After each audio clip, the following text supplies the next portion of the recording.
All right, welcome to Social Distillation, submarine still of the internet, where we attempt to drop the bead and pour white lightning straight onto your brain. And let's jump right into it today because we haven't done any Wheel of Time in a bit, and we'll see how far we can get through here. While you get the intro going, I'm just pulling up the comments. We might be able to do the whole storyline here because it's not that long. So like we said last time, we're going to stop going in chronological order here because of the way this book is split up. And we're going to follow the three storylines. And we're going to start with the ladies. Ladies first. Partly because it's the shortest. So it's the easiest. It's also kind of the least important. It does set some pretty important things up for the next book. But it doesn't seem to have any major plot connections right now, at least. Would that be fair to say? Yeah. The ladies this time is mostly set up, and really not in depth at this point. It's kind of just getting them where they need to be. Yeah. What page are we starting on? So, or chapter or chapter 19, page 306 in the paperback. The Wave Dancer is where their story starts. Well, I guess this is kind of an important section in this respect, as we get introduced to a whole new society, basically. Yeah, people have mentioned the sea folk, and now we're actually going to meet them.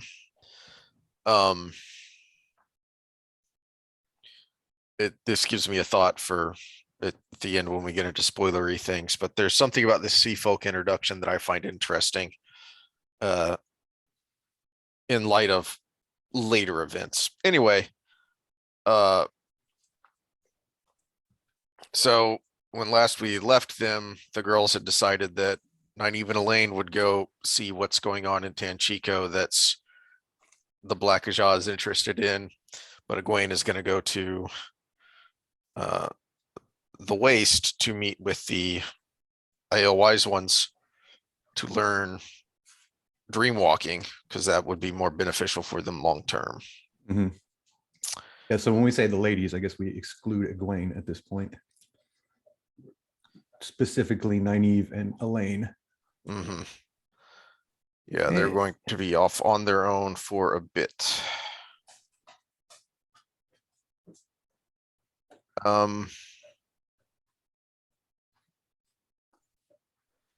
And right off the bat, they get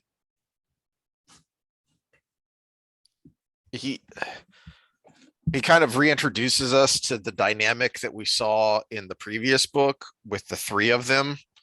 And it's going to kind of follow a similar path with their personalities and their way they're kind of an odd couple, with how Nyneave acts and how Elayne is kind of prim and proper and a bit elitist. Mm-hmm. Well, and we also talked about the difference between Nyneave being raised by a man and Elayne being raised basically by her mother and Lenny. Yeah.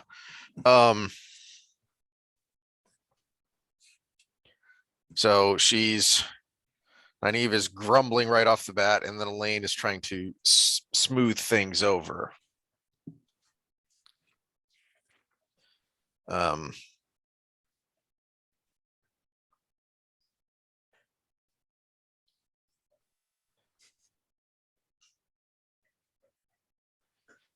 And then another dynamic that's going to persist is Elayne being very free with money, and Nyneave coming from a much poorer background and so quite stingy. Mm-hmm. Elayne is going to have to learn to live in the real world without, the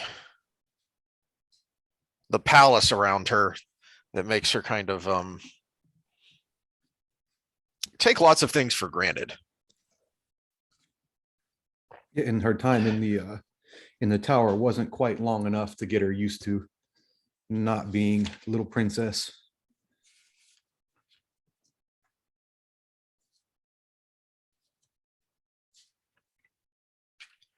All right, so any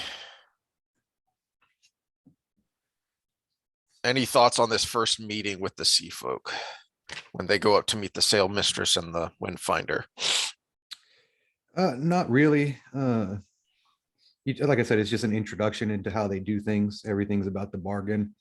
And this is kind of one of I never was a huge fan of the sea folk in this, because I almost think sometimes with the different societies, Jordan did get a little bit kind of a caricature of a certain thing. Like they're so into the deal that we're going to make them this walking, talking transaction machine. And it's one thing to have that tendency, but it's almost like too cartoony with this group of people. Yeah, that's what I was going to get into later, a little more in depth, but it is a little interesting to me that they're also very proper, take a great store in not necessarily politeness. It might seem polite on the surface, but it's really more about etiquette. Because they can be very impolite and yet following proper etiquette. Yeah, it's like a transactional sales version of lawyers. There's a certain way they talk to people. It's in legalese, and everything is because it has to be, or else you get screwed out of the deal. Yeah. If you don't cross your I's or dot your T's. Then we get some boobies. There's a lot of that in this book. Amazon, are you going to be brave and have the sea folk in there? Are you going to be brave and have a real story? I'm sorry, I digress. Hey, they'll pick up viewers with that, without a story. Just do it a la Spartacus. Yeah. That's how Game of Thrones got going too. You already sexualized the main characters. You might as well do it with everything else. Oh, page 315. This is kind of important in kind of the grand scheme of things, though. I think the Jindai prophecy, the prophecy of the core, more that it does kind of get lost and the sea folk almost seem kind of forgotten in the same way that a lot of individual characters sometimes seem forgotten. But it is just furthering what we've been introduced a couple of times to is, all right, the prophecies of the dragon. That was a big thing in the Eye of the World, where we were revealing what the dragon was and then who the dragon was.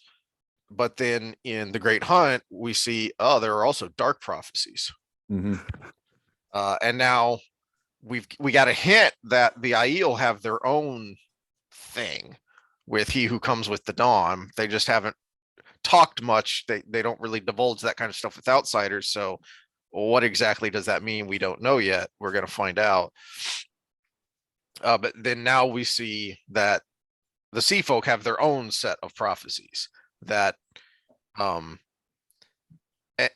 this is something, mentioned Game of Thrones as an example, and one of its great failings, I thought, a lot of people thought who commented on, especially the last season, was the buildup for, the first 4 or 5 seasons was all about how there's this great existential threat out there and it's coming.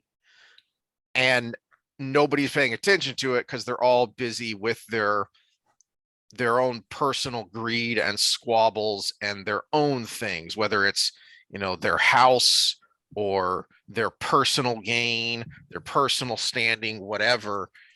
And that's a major part of the Wheel of Time that never goes away. That the sea folk are basically telling you here that, we don't really care about the prophecies of the dragon. This is our prophecy, and that's what we care about. Even though the prophecies of the dragon may be a big effing deal because, you know, they kind of portend the potential end of the world. Yeah, and the sea folk again. This is where I think it was Scott commented many videos back that it was you get lost in all the characters. There's just too many characters. There's also too many prophecy strings because they kind of become really annoying near the last couple of books. Almost an annoying storyline with fulfilling the prophecy, and then there's really not a whole lot after that. They basically make their deal, and is that what the prophecy is? They make the deal, and that's it, because they're really not present in the last battle. Yeah, yeah. It's okay. Why were you making such a big deal about the Jindai prophecy and your bargain and everything? The only thing I can think of is they're part of the rebuild, but they didn't make that clear. They didn't show that kind of happening. Maybe it was going to be in the Outriggers later, but yeah. But it's kind of just this annoying section of that making the deal with the Grey sisters and every. Oh, sorry, spoiler. But then they just go away. It's kind of like the plot hole in Game of Thrones, where they could have fixed a whole bunch of things with the army by just bringing back the Thousand Sons. They forgot about them. They just left them there. Oops. And that would have been cool, because you could have brought back a main character, had an explanation for why all of a sudden there's an army again, and you could have had a cool fight between Jon Snow and whatever the leader of the Thousand Sons was. You could have satisfied all the fanboys. They don't say much about the Jindai prophecy here, so that we'll see a little more of it when the sea folk come back up. There's going to be a couple books from now, but the all it really says is the Jindai prophecy was first spoken during the breaking when the sea folk went to the sea, because they weren't always a seafaring people. They went to the sea to escape the breaking of the land. We must wander the waters until the Cormor returns and serve him at his coming. We are bound to the sea. The salt water courses in our veins. Most of us never set foot on land except to await another ship, blah, blah, blah, blah. So that's all they really say.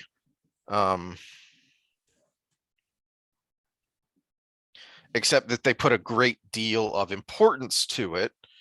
So much so that they're able to earn the gift of passage by telling them that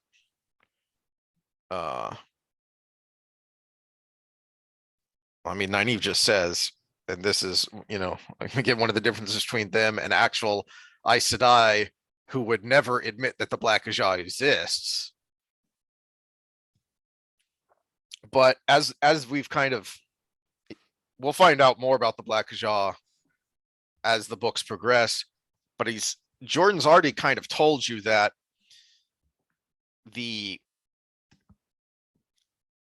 full sisters are so ingrained in the traditions of the White Tower and in that symbolism of the White Tower, the pure tower, that they won't admit the Black Ajah exists because they don't believe it themselves.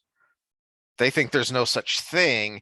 And then when Leandrin's little cabal pops up, not everybody even realizes that that's what happened there. Not everyone puts two and two together of the murders and the thieving, and then these 13 sisters suddenly disappearing. And those who do pretty much convince themselves that it's just that the Black Ajah was 13 sisters and that's it. But Nyneave freely says we're hunting the Black Ajah, and we must find them, else they may harm the Dragon Reborn, the Cormor. Gad Sad would call that ostrich parasitic syndrome. Fancy.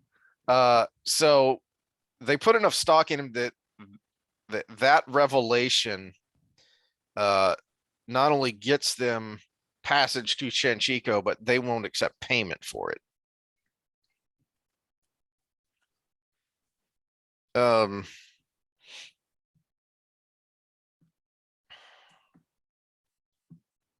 I like the interaction when the the cargo master comes in, who's also the husband of the sail mistress. I like that interaction, but I'm not sure we can talk about that too much right now without venturing into spoiler territory because of a particular thing that happens in book 7 that is quite amusing and continues to be amusing for the rest of the series. Wait, what was that again? Sorry, I was trying to catch up on the reading. So page 317 is when the cargo master comes in, who's the sail mistress's husband, and the interaction between the wife and husband there. And oh, okay. So yeah, now I remember what you're talking about. Okay, so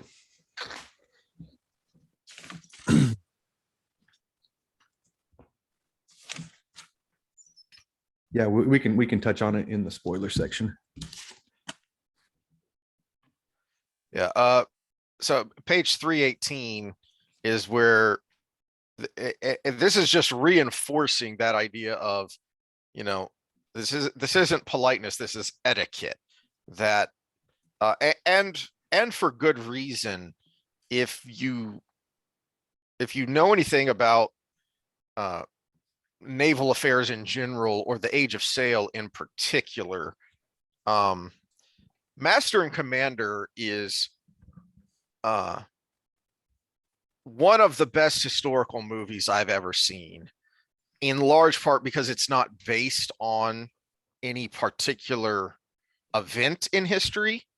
It's based on the historical time generally, so there's no story they can screw up, and they get all the elements of that era correct. And if you want to understand why naval discipline has always been so harsh and is still fairly harsh to this day, even in the merchant navy, let alone the military navy, because the sea is trying to kill you. As we've said on a number of occasions, we have gotten soft in our modern times and forgotten that nature is trying to kill you always, especially the sea, because it's wild, it's unpredictable, and it's completely out of our element. Yeah, there was very little wiggle room for mistakes when you're hundreds of miles out. Exactly.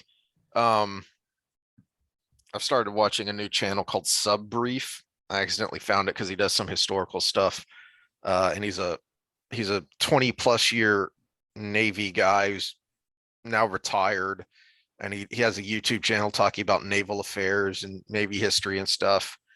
And one of the recent ones was about a series of ships that's being retired from the U.S. Navy, and it keeps getting worse. And now they found that the hull is cracking, and a spokesman, a naval spokesman, said it poses no danger to the crew.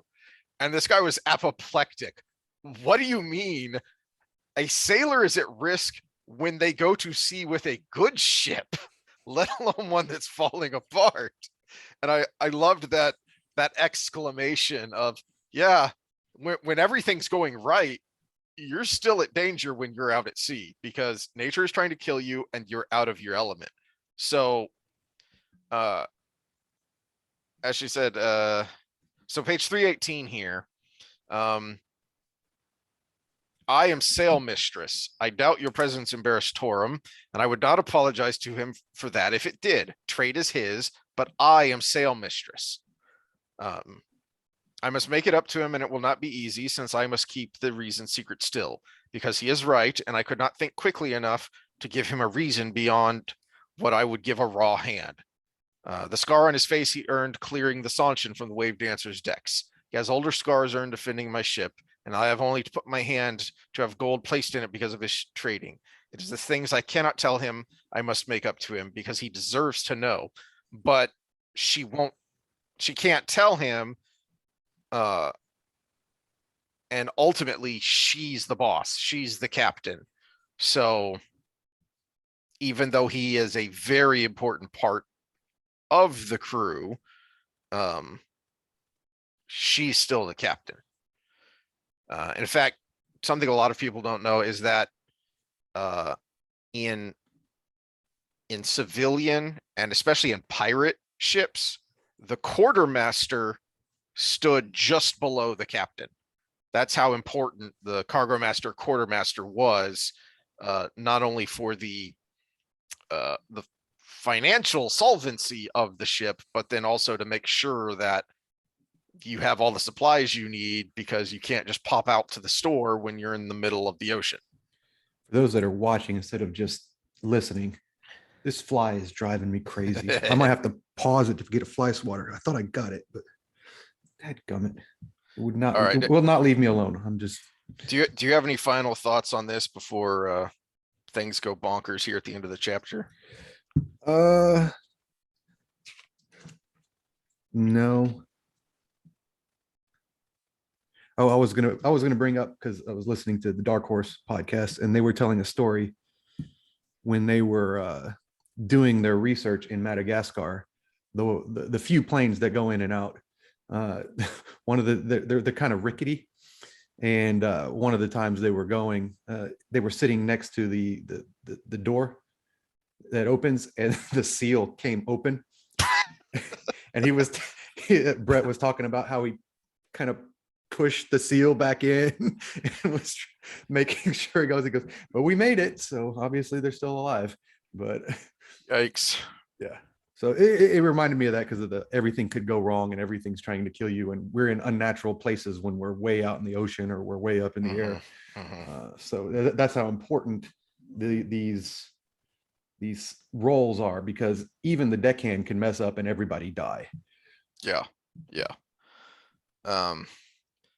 Then everything goes bonkers, and the world starts to shake and go nuts. I really like that and of course we skipped over parents chapters come first here, from where we left off last time, because the last chapter we did was deceptions, and then we have a couple of, or we have a parent chapter where he goes into the ways, and we see this same event from his perspective. And I like the way Jordan does it, where he shows us Perrin's perspective, and then he shows us Elayne and Nyneave's perspective, and then we go back to Rand and we actually see what caused all this. I wish he would have done that a little bit more, partly because it's a fun literary trick, it's a fun way to read it, but also because it helps set a timeline in your mind when you have overlapping events and separate storylines. So you know that each chapter isn't necessarily chronological, because you may be skipping to a different storyline.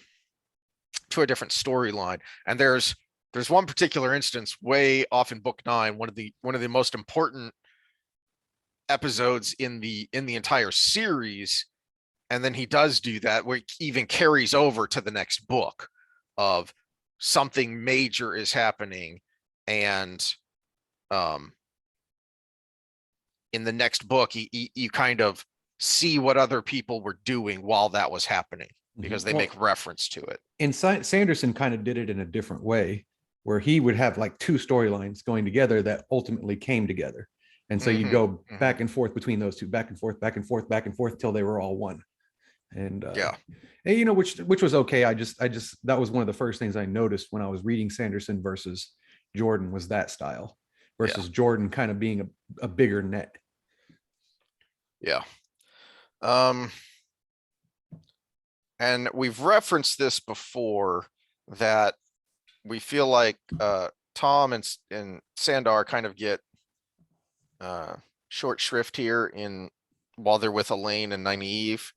They kind of get forgotten at times. But I really like their introduction here of why they're here and why they're going to be a part of this story arc, rather than, being somewhere else.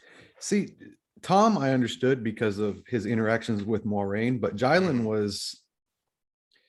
it was a little weak to me, because he's, making up, but he just went into the Stone of Tyr and fought High Lords. Yeah. He kind of made up, you know. Yes, you would think that, but he still feels guilty for betraying them to the Black Ajah, even though he knows that it was compulsion, that he couldn't have resisted if he wanted to, and he did want to. Now, if they had added a revenge arc for them taking his mind and he wanted to get back at the Black Sisters, that would have given it a little bit more steam, I think.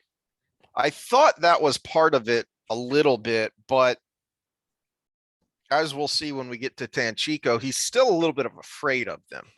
And, you know, rightly so, because they have magic and you're just a normal dude. Not, you know, not just the flinging fireballs around, but they can steal your mind, steal your will, and make you do things that are exactly contrary to how you would normally act. So he's still a bit afraid of them, especially Leandrin, because she's especially cruel. Only good part of the show. Yep.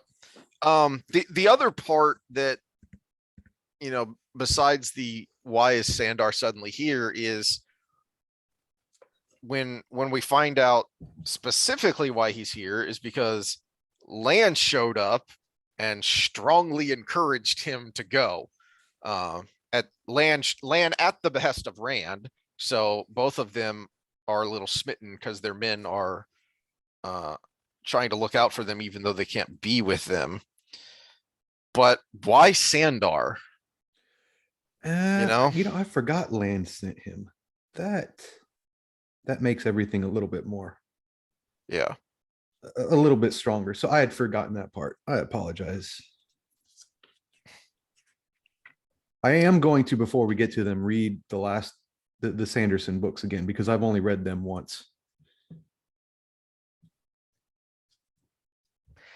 To your point about rescuing them from the stone, maybe I need to go back and reread that last bit. Is he does get snarky with Elayne about it. Yeah. Because he said, last time I saw you, we pulled you out of the water before the silver pike could get you. Yes. Yeah, that's what I was referencing, is why does she say, you may not remember us, I am Elayne Tracken, and this is my friend, blah, blah, blah. Might I ask why the last time we saw you, you had not served us very well? What do you mean you may not remember us? He was there, as he points out. Yeah, I pulled you out of the frying pan in the stone, and that was only what, a month ago max, I think. It's only been a few weeks, probably a month max, that happened. I don't think that much more time has passed from what we see in the opening part of this book, about how much time Rand has spent trying to figure out what he's going to do. The only sense of the time we really get is when Matt talks about being weeks where he's trying to leave, but he can't. That's really the only sense that time passed. I think something with Perrin where Fael brings up that he's well, and when after Elayne and Egwene go to Rand, sometime after that, there's a reference about them, spending a week or two canoodling, and Elayne giving him advice. Yeah, but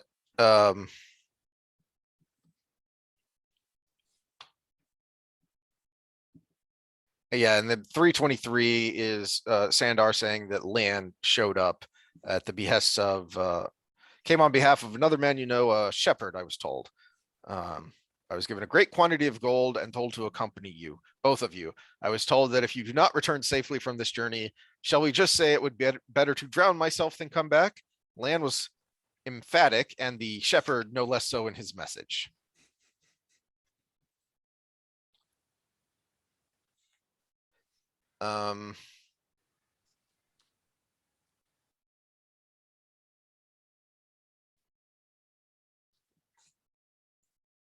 And then we get, is this the first time she mentions the second letter?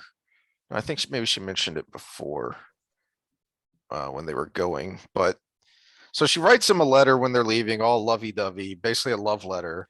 But then she writes him a second letter when, because they mentioned it when they're getting ready to leave, and when they decide that they're going to leave, and Elayne is in a bit of a huff because Rand didn't try to stop her, even though she says she wouldn't have let him stop her because she needs to do this. Yeah, we talked in depth about that last time. So I don't believe we ever really find out the contents of the letter.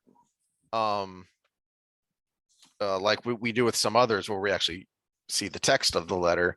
But Rand is going to think of it a number of times, and it does not sound very flattering. And the amusing bit to me is burn him. This is Elayne thinking, why does he leap about so? Wait a minute. You just sent him 2 letters that were polar opposites of each other, basically. And he's the one leaping about. And then we know why Tom's there because we saw that interaction with Moiraine.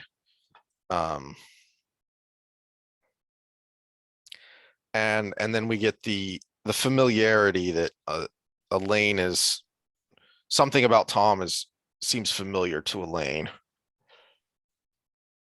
Yeah, which was the first hints of where that goes. Yeah, so much so that she reaches up and tugs his mustache. I seem to remember doing that before. I would remember, he said very stiffly. Yeah, which leads to some, I think it's still in the same book where, no, is it after Tanchico where Nynaeve starts wondering funny thoughts about Elayne and Tom? Yeah. Yeah, it's after Tanchico. No, it's actually it starts in Tanchico because Elayne starts fawning over Tom so much and worrying over him, being protective of him. I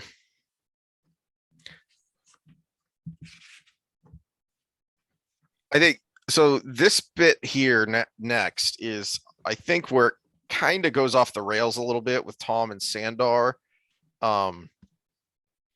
Because so Nynaeve won't let them go without a solemn oath that they'll follow her, that they're not there to lead.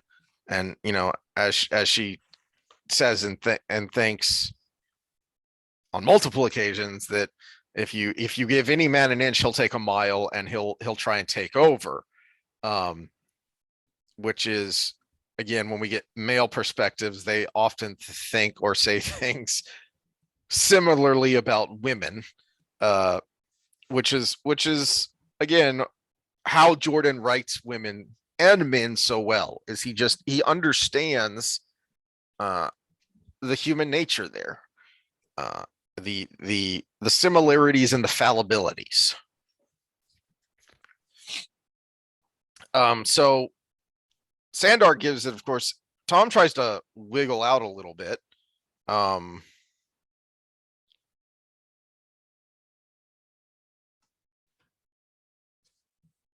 Tom tries to wiggle out of it a bit, but ultimately then gives it. But you still expect especially Tom to try and bend the rules as much as possible, because that's his personality. Is, he obviously he gives this oath very reluctantly, because he's he's a wandering bard, he's a free spirit, but also he's like we learned from what's his name, the innkeeper in Camelin, the friend of Tom's, just brain farted on it. Yeah, Master Gil. Yeah. Yeah. I mean, he pops back up again, so another good small character. I always liked Langwim. Yep, I always liked him. Tom thinks very highly of himself, so he is a bit narcissistic, but not for no reason. I mean, he is a highly intelligent and highly accomplished individual. Well, that's a term we have to kind of tease out. The difference between narcissistic and what Tom is competence. Yes. The narcissist thinks they're great no matter what. Where if you actually have the competence to back it up, you really can't be called narcissistic because you're just not lying about yourself. Well, I think to narcissism, there's also an element of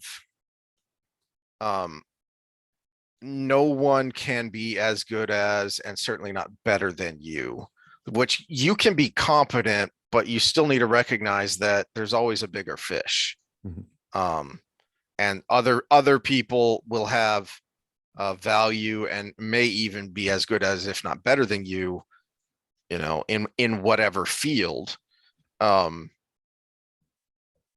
Whereas someone who is highly self-confident but doesn't have that, a strong vein of narcissism, has no problem with that kind of give and take. A good example, and if you read the books like Lone Survivor, or Horse Soldiers is another one, about the Green Berets went into Afghanistan at the very, very beginning before anyone else went in. Mhm. And they talk about this, that, yeah, technically there's a military hierarchy there. And these are all type A alpha males who are the best of the best, highly trained and all that. But they're so self-confident that they have absolutely no problem huddling up with a give and take to figure out what to do. So there's no, you do this because I say so. If you want the best post Will Smith slap video out there, it's about 8 minutes. Jocko Willink talking about it, and he talks about that dynamic, exactly what you talked about, and so it's a pretty good little it's a pretty good little take on it. But narcissism is a difficult topic because it's not just looking at yourself in the mirror. It's actually more of a lack of internal self-esteem.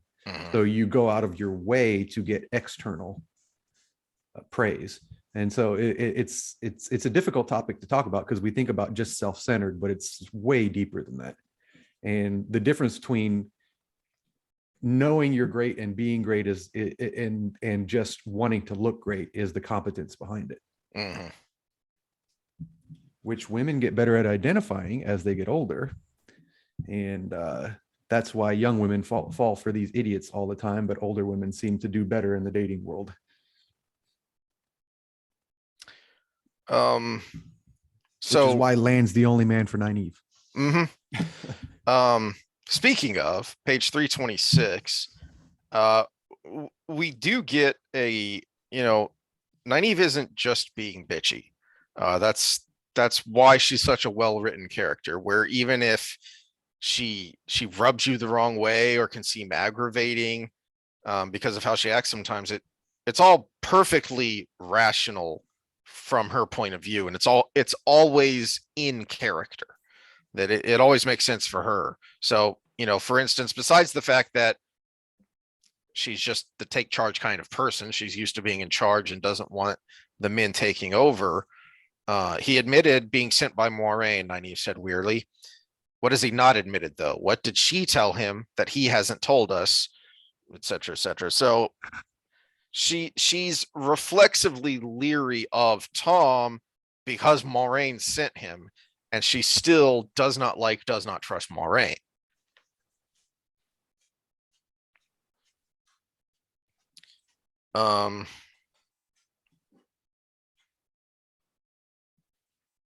Is there a way to see how long we've been recording? I don't see that on my end, so I don't see that either on this end. I'm just saying because when we want to jump to spoilers, because we didn't go very far. They're not even sailing yet. Yeah, that's why I'm flipping through to try and get through the end of this chapter. Well, and I flipped ahead while you were talking to see how they ended exactly. And man, there's really not a lot of meat in between, except we got to reintroduce another two characters. Well, Doobie-Doo and Aegean. we do get a nice philosophical scene here with Tom leaning on the railing, watching some dolphins Page. leaping by, and page 329, where Elayne goes up to talk to him. Okay. And he's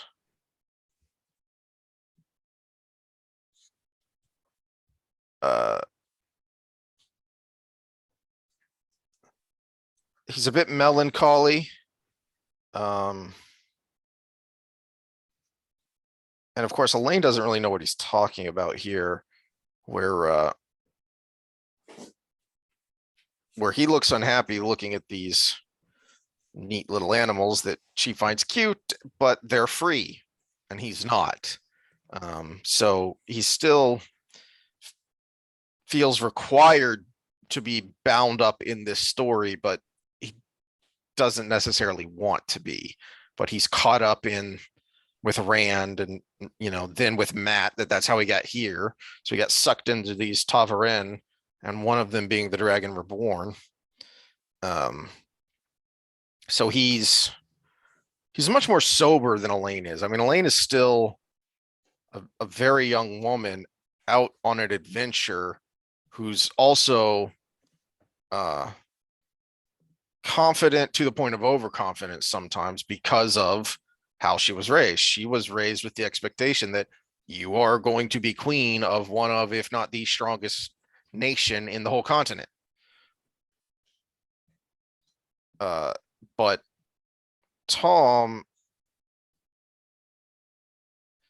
sees the downsides a lot more easily, which the more we find out about his backstory, the more understandable that is, because the guy's taken some lumps.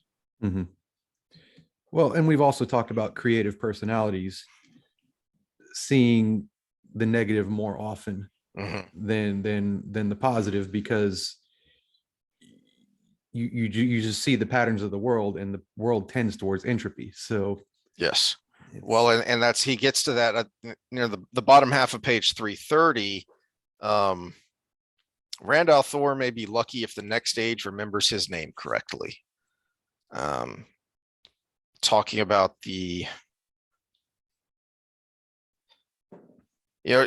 there's almost a touch of nihilism here of what's the point when posterity, how can posterity be grateful for the sacrifices we're making here if posterity doesn't even know? And what are the odds that they'll know? And he uses the example of so she brings up Arthur Hawkwing. I do not think anyone doubts say that Arthur Hawkwing conquered an empire, the whole world, or near enough. Hawkwing, young mistress, he made an empire, all right. But do you think he did everything the books and stories and epics say he did? The way they say he did it? Killed the 100 best men of an opposing army one by one. The two armies just stood there while one of the generals, a king, fought 100 duels. The books say he did. There isn't time between sunrise and sunset for one man to fight 100 duels, girl.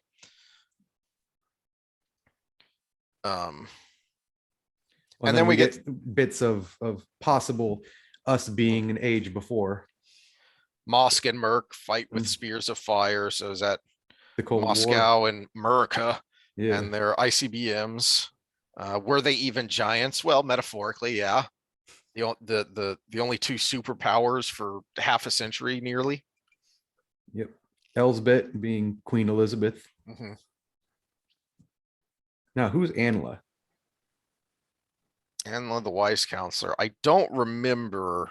I had seen reference to this way back when people were theorizing, first when the internet was new, and people just vomited onto their computer. It was what's that? There used to be a column in the newspaper that you would write in your questions, and oh yeah. And her name was similar to Anla. It was Dear Abby. Yeah, I think it was something like that. Yeah, where you'd write in, and that was the theory on that. And apparently Jordan was just like, Maybe. Yeah, he did a lot of that. Read and find out, and then some variation of maybe, or what do you think? Were a lot of the answers that he gave to Q&As. And then we get she kind of almost figures out why Tom seems so familiar. And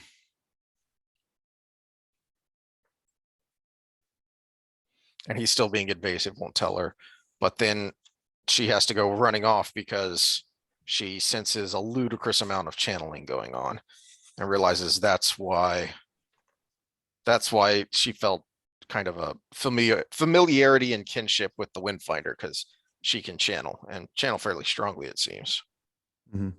Well, and we get kind of introduced to, Egwene. They talk about the metals, and her talent is with that. Nyneave, obviously healing, and now we get Leandra and the compulsion, and now we get a taste of where Elayne's strengths kind of lay, because she kind of picks up what's going on here really, really quickly. Yeah, she wants to learn, because this Windfinder is wielding a ludicrous amount of air, and so she wants to learn to do how she do. And then that is the end of that second chapter there. And then I don't think we get some of them from Egwene's standpoint, because they meet dreaming. Yes. So that we can quickly go over that, because they took the ring, because Egwene can naturally go in. But the storyline doesn't pick up again until that much. It's chapter 38 is when we actually get the first full chapter, I think, with them in Tanchico.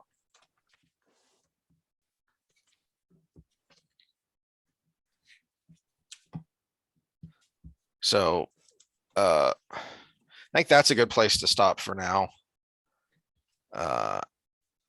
And then we can try and we may be able to finish up their storyline next time. Yeah, because then we can introduce those two characters back in again, and also go just a little bit over Tanchico society. Because again, we're getting introduced to a whole new group of people now. Yeah. And one of the important points we made way back in the beginning, when we were comparing the show to the books, was how there was a lot of diversity of culture. And so I think we can spend a little time on that. And then the culmination of everything, because the other character we get is one of the baddies, a new Forsaken, which in rereads I actually enjoyed her a lot more than I did the first time I read it. Yeah, because she's seemingly weak, but to the point of talents with a capital T, she has her own talents that make her more formidable than she seems on the surface. Well, and she's actually a very good embodiment of how psychopathy shows in women typically, and the way she runs her evil deeds, basically. So that's a good point. All right, well, we're moving on to potential spoiler territory. So if you're on your first read, then bow out here if you care about spoilers. This might be a little serendipity here, but we kind of ended hinting at Moghedian, and I wanted to rant on something on the social end, but we might not have time today, so we'll have to do it sometime early this week. For those of y'all that care about cancer research, one of the top cancer researchers just lost his job and is blacklisted from anywhere working for having consensual sex with a 29-year-old female, and then a relationship after that. And basically his crime was leaving her, and she took him down. So that's a story for another time. Wow. Yeah. So we may do that sometime this week if we can get another time, but it's one that's got me hot under the collar, because it's everybody that's watching the Johnny Depp Amber Heard stuff. I was just about to mention that. Yeah. If you're team Johnny Depp, you should be team Uh, now I just blanked on the name. Oh crap. Well, we'll dig it up and talk about it next time because I have some thoughts on the Amber Heard nonsense too. So Well, you brought up the cargo master story. right. So speaking of women, I don't know if this is ever explained anywhere about why Sabatini, Dr. Sabatini. the sea folk are such a matriarchal society. Why the sail mistresses are always mistresses.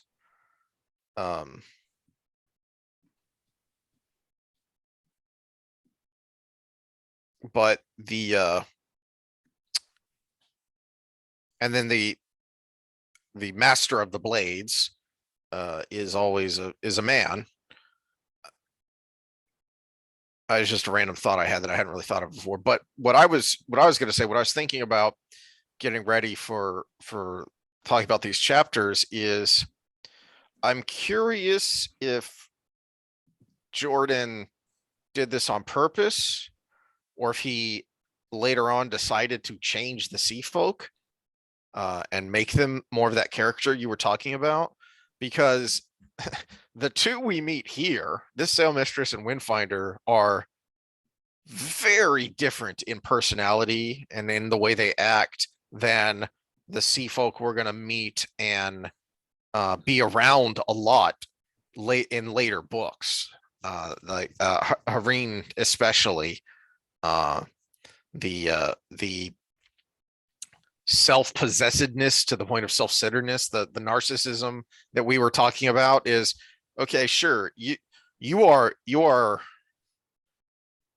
deserving of a great deal of confidence because you have risen to this level in both a vocation and a society where rising to the top is very difficult. Mm-hmm.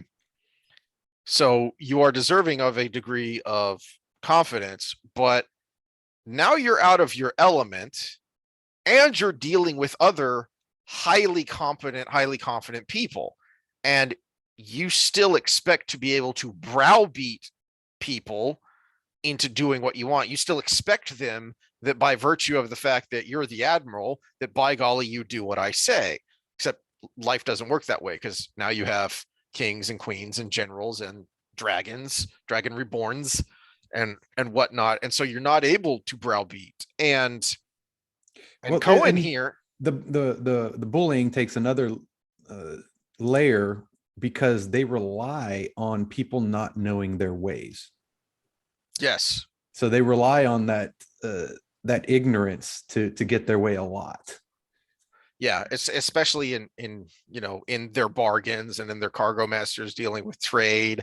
So Tom mentioned that in that scene where he's talking to Elayne a little bit is that the main point of trade for silk and ivory in the continent, in the part of the world that's basically Africa, it comes from the sea folk, and they're secretive about the fact that they don't even know where it comes from.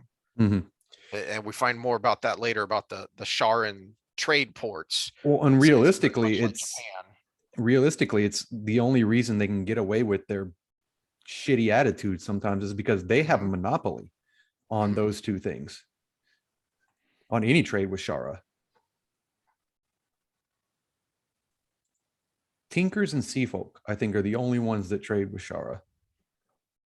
Yes, because it used to be, we'll find out more about this in Rand's story, but Karheen used to be able to, and then after the IO War, they were forbidden that. So only small peddlers and tinkers can cross the waste over to Shara.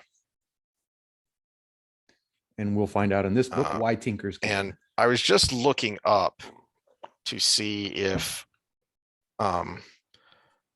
Coing in Jubai Wild Winds ever shows up again. And I didn't think so. And I thought no, her name did. I'm looking on the Wheel of Time wiki here, and she's only appears in the Shadow Rising. And it doesn't have any more for her after dropping Elayne and Nyneave off in Tanchico. And so she has a different style of command. This is a captain who can be severe, as we see with the deckhand that comes in topless when you're not supposed to be, when outsiders are around. And so she doesn't bully, she doesn't yell, but she does treat her sternly and then assigns a punishment. And when she has to do this because I'm the captain and I said so, with her husband, the cargo master, she's kind of annoyed by that, annoyed that she couldn't think quickly enough to give him a good reason without having to resort to that. So she's a very different kind of captain than what we see with the sail mistresses we have to deal with later. And it really does turn the sea folk as a whole, because we don't see very many of them, really does turn them as a whole into that caricature you were talking about. And I do wonder if Jordan introduced us to these sea folk first, so that it would be so much of a shock when we meet the a-holes later, or if he just decided a few books down the line to kind of change their personalities and change their culture more, so that to not be like this. Well, one thing Jordan did as the books go on is everything got so big. The battles got so big, the personalities got so in line with the caricature of those societies that it was just the scale of everything. And I think that's what we're seeing here. The scale of that kind of annoying personality became cartoonish because it's just so much bigger than real life by the time you get to them again. Mm-hmm. That's one reason I like the show Last Kingdom, because when they would do a massive battle, the massive battle was about 100 on this side and 150 on this side, like it would have been during that time. Yeah, where we're just getting into fires of heaven and we're having hundreds of thousands. Yes. In each battle. And yeah, even he references that at a couple of points, but you never see it. It's one of the few times where he tells instead of shows, because until Rand proclaims himself and starts doing his Dragon Reborn thing, Jordan basically kind of references what you're talking about, which is, for the most part, medieval warfare, especially the early Middle Ages, from like 600-ish to 1200-ish, it's especially these Viking raids and things, large battles, you're talking about hundreds. Mm-hmm. Occasionally you're talking about thousands, like, in the later Middle Ages, especially like in the War of the 100 Years, they start to get bigger, but bigger still means, like 10 to 20,000 total, counting both sides. So that's like Agincourt, which is a big battle that people are familiar with in the 100 Years War. So that was, I want to say, like 15-ish thousand on both sides, maybe 20 on both sides. And that was a huge battle. You don't get these massive hundreds of thousands on both sides until you start to get into the Age of Empires, because the stakes have gotten that big, the nations have gotten that big, and the organization has gotten so much better. That's well, according to Statista, we have under 500,000 US soldiers. That's including all branches, all different jobs. And we know most of our US military is logistics now, not fighting force. So we're talking battles in these books that encompass what would be the entire United States military if they were all fighting folk. That's where I think he kind of, things got too grand. It was Yes. bigger and bigger Yeah. and bigger and bigger and bigger. And like I said, he explains it, but he never really shows us the before. We only see the after. Mhm.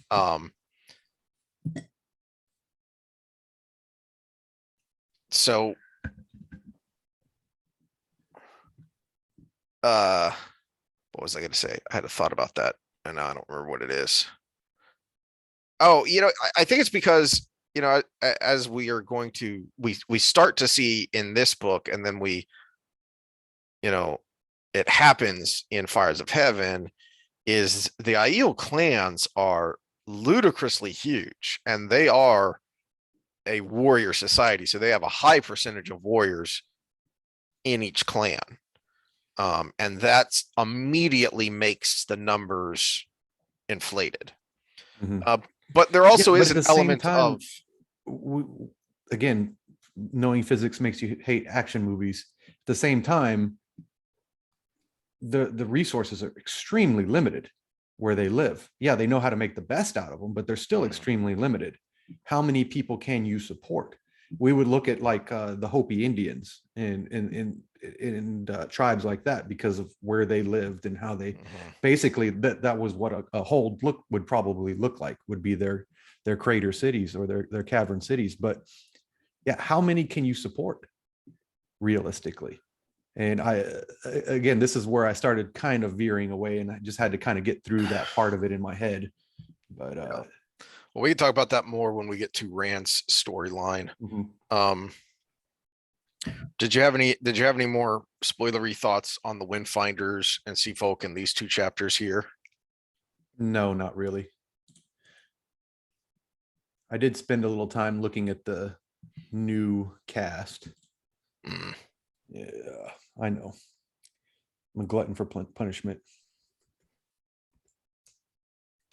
Let's see what we got here. What was I on? Thought it was one of the wiki pages. Well, we've kind of, we'll see how long it goes and how long we have to subject ourselves to it. But we care more about this than we do other stuff, and we've kind of made this our thing. So we're gonna have to watch the next season. Yeah. But I've given up on other franchises that have been ruined.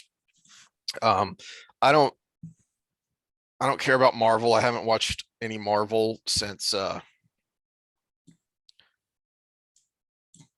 Let's see. These are the confirmed returning, of course. Moiraine, Rand, Perrin, Nynaeve, Egwene, Lan, Matt. Well, Loyal is confirmed returning, so I guess he's not dead. I thought he was dead. Didn't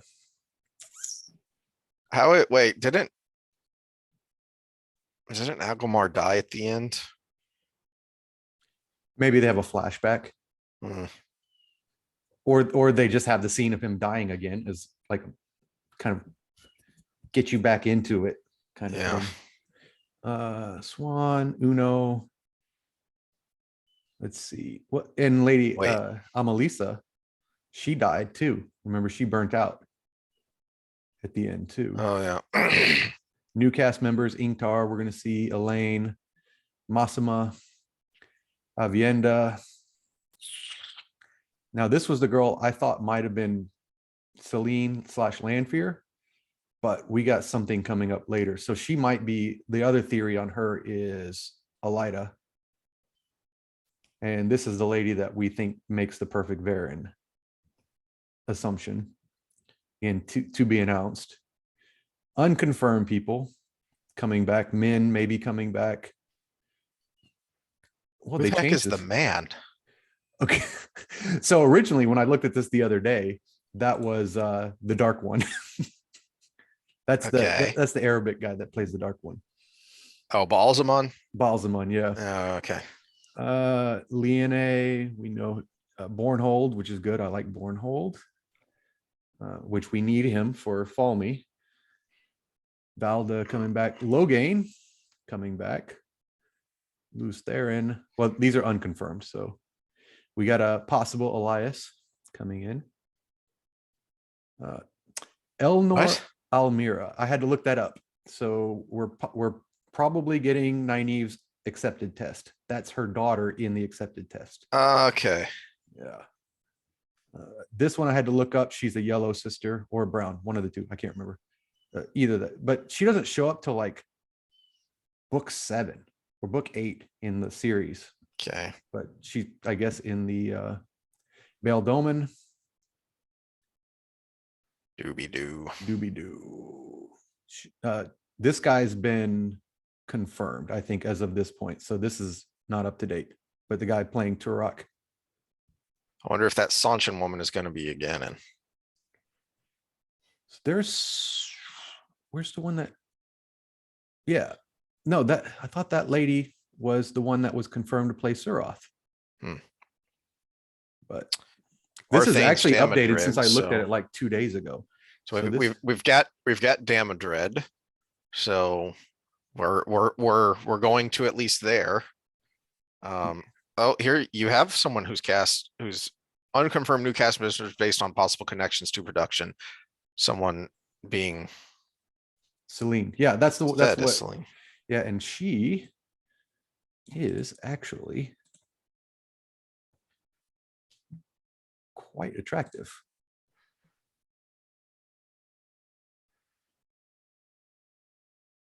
Guess she's okay. Yeah. So that's her face looks familiar. Yeah, I want to say I've seen her from somewhere, but I think she actually just looks like another actress. Yeah, I think so. I think that's it too. She looks like that lady that was in that dumb movie with Ghost Ship. Never saw it. No.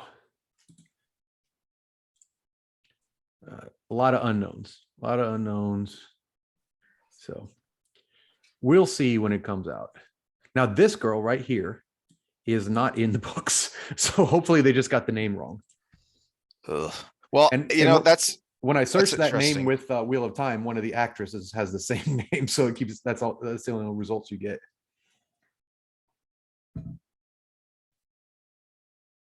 But she is not in here. And this has every character in the books that is named.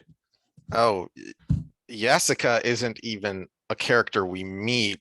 She's an ancient scholar of the Brown Ajah. That's an odd pull. So we might have a flashback scene from way back. No, well, my guess is they're just recycling the name. Which is weird because there's so many just random Aes Sedai you can pull from.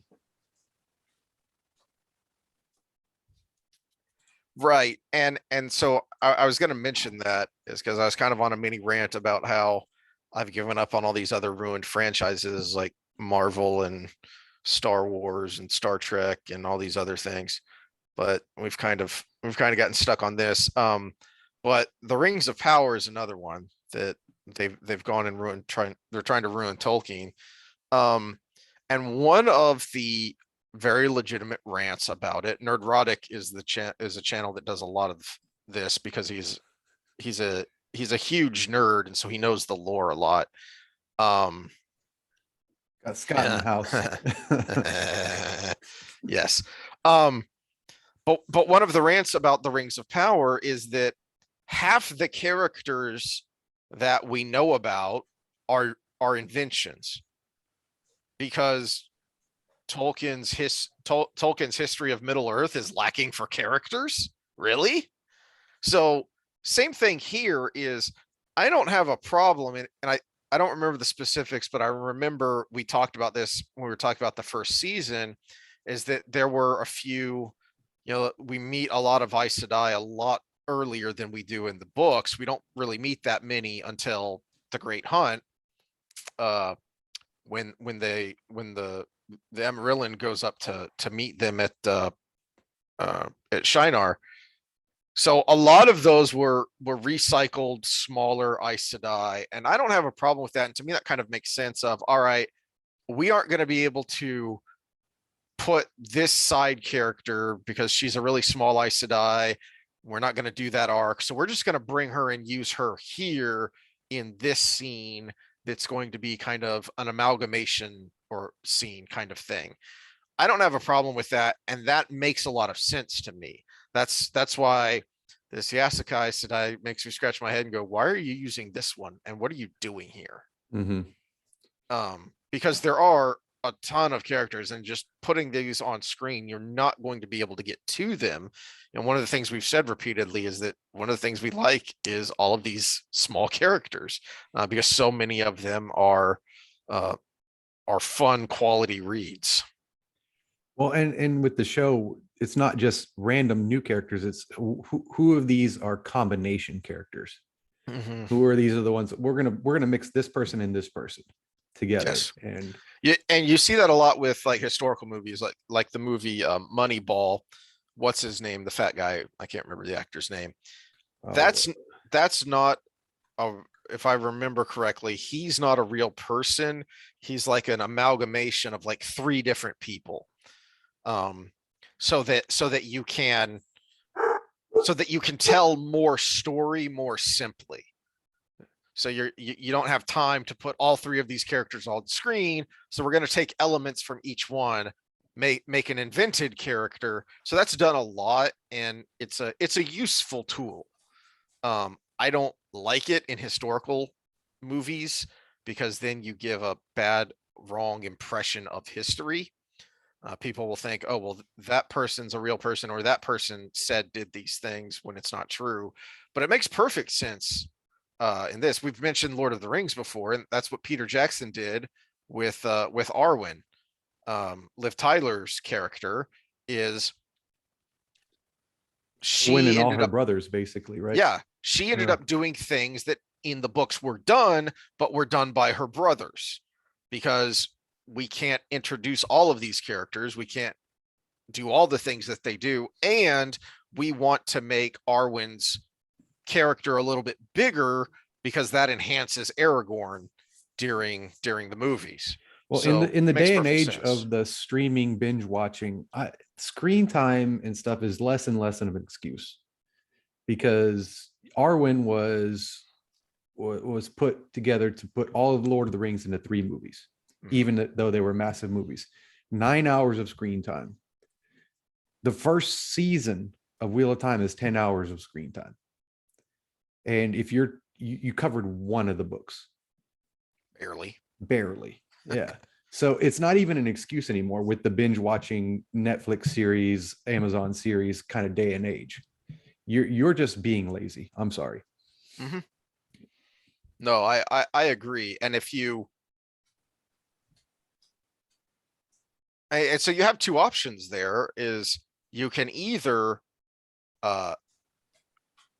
paint a broader picture by using your time more wisely and bringing in more of these smaller characters, weaving in more of these smaller story arcs, or you can paint a much more detailed small picture of your main characters by cutting out all of this stuff. So now we can include more of what these main characters do.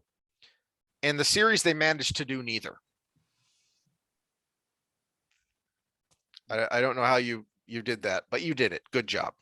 But they managed to have a sex scene with Moiraine and Siuan. But man, that was so cringe. I'd forgotten about it. Thank you. God, that was terrible. All right. Well, on that horrible note, I got nothing else except to maybe go throw up. Do you have anything else? I was going to pull in some of the comments. Okay. Yeah. Scott talks about the insta love. One of the complaints with Jordan was the insta love with a lot of the characters. Elayne, but he does compare Elayne to Ilyena with Lews Therin. Yeah. And Min, of course, obviously sees what's going to happen, but then he kind of poo-poos on Gawain a little bit. I like Gawain, And he said he's the Hayden Christensen of the series. And now he has ruined it for me. Scott, you ruined this for me because I tried to put a good face on him. He got annoying in the last couple I books. see. But Yeah, I see that. you just killed it. Let's see what else. Talking about Moiraine, not only knows that Tom killed the king of Carhine, but also that he killed her cousin for plotting against Morgase. And so there's a little bit deeper into their story, which I didn't know that. I don't know where does it come up in the books. And then he says, got to disagree. Nynaeve is the best character arc for the females. And he's disagreeing with you because I agree with him. Egwene is not the best character arc. So we're fighting together, Scott. Specify who you disagree with. There's two of us.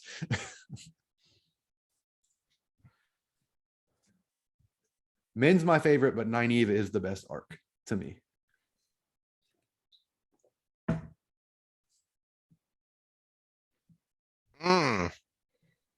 Would you just? No, I like that thought that I hadn't thought about. Is I still think it gets kind of muddled in the later part of the books where it feels like we're retreading old ground. But Scott's point is that Perrin is avoiding his real destiny.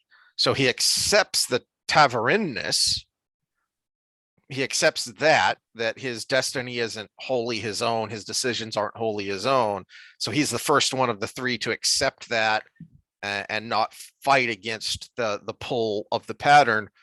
But he doesn't fully accept what that means, and like what Scott says, rejects what that will mean about him as a person. That he is supposed to be the heroic leader. Also, I would add is that as part of that, he is also the wolf. He is very slow in embracing the wolf, even when he starts to use it. He's still very slow in embracing it.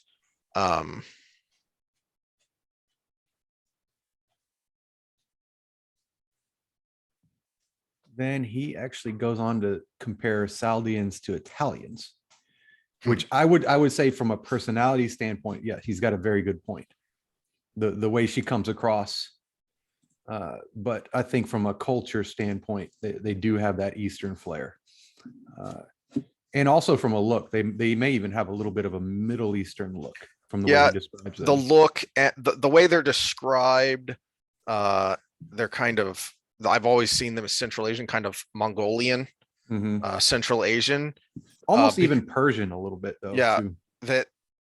that's well, there's kind of an intermixing of stock there because there's that large plain. I forget what it's called. There's a huge plain above the Iranian plateau, the Persian plateau, where a lot of Indo-Turkic, I think is what they're called, Indo-Turkic peoples came from and kind of spread out. And so you get a lot of ethnic similarities with Persians and with Turks, and then with some of the Slavic peoples as they went that way and that way. Yeah, it's a fun little messy mix. But as light horsemen, they do certainly seem something from the steppe. Yeah, they are definitely a steppe people, and they are supreme horsemen.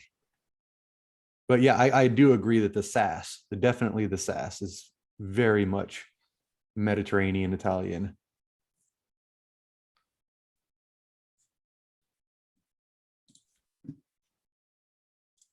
See, we talked about that one.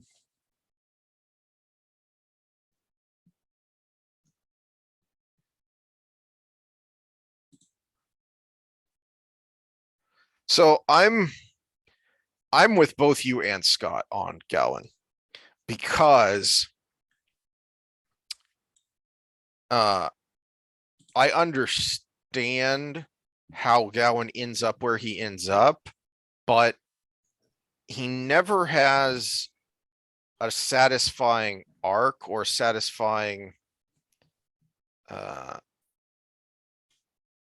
evolution as a character. So he starts out is a fun and interesting character, a likable character. And then uh he faces some really hard times.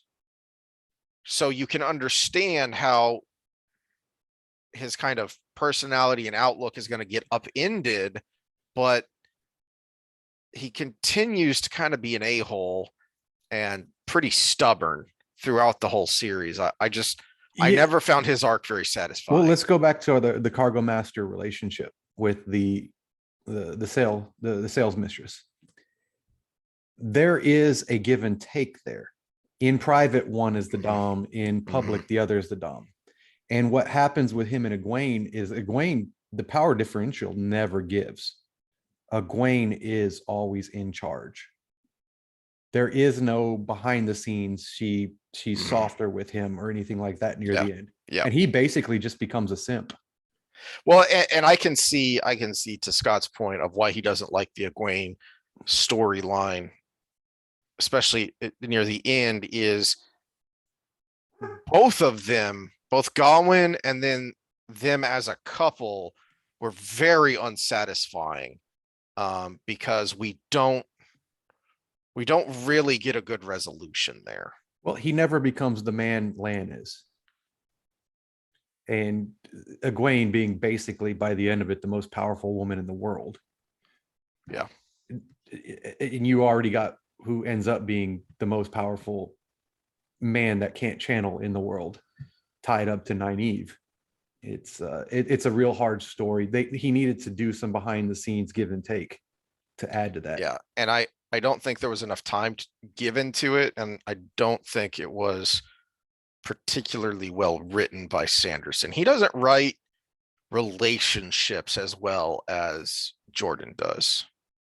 Well, have you seen the man? He probably hasn't had good relationships to write about. Oh, that was harsh. I'm sorry. These 100 tacos should be sufficient sustenance for my Doctor Who marathon. Yes, he definitely is comic book guy. Sanderson, if you ever watch this, you probably won't, but I'm sorry. It's true from the outside looking in. I'm a bully. Yes, you are. All right. Well, I got nothing else. Okay. This episode was really more a lot of setup because we only had the 2 chapters and talked a lot about the sea folk in general, and then the dynamic that's going to go on between these 4 characters. We're going to add a few more characters as we go. We can probably finish out the girls pretty quick though too, because now it's just a bunch of stuff happening. They get to Tanchico, crap goes down. We meet Doobie Doo again. Yep. We find out something important about the Soldem, and then what their final goal is, and meet Moghedian along the way. So that'll be pretty quick. I think I just summarized the whole thing. Pretty much. Yeah. Pretty much. All right. So we'll do that next time, y'all. All right. Like, subscribe, share. No advice was given on anything important. If you hurt yourself reading a book, it's not our fault. So long.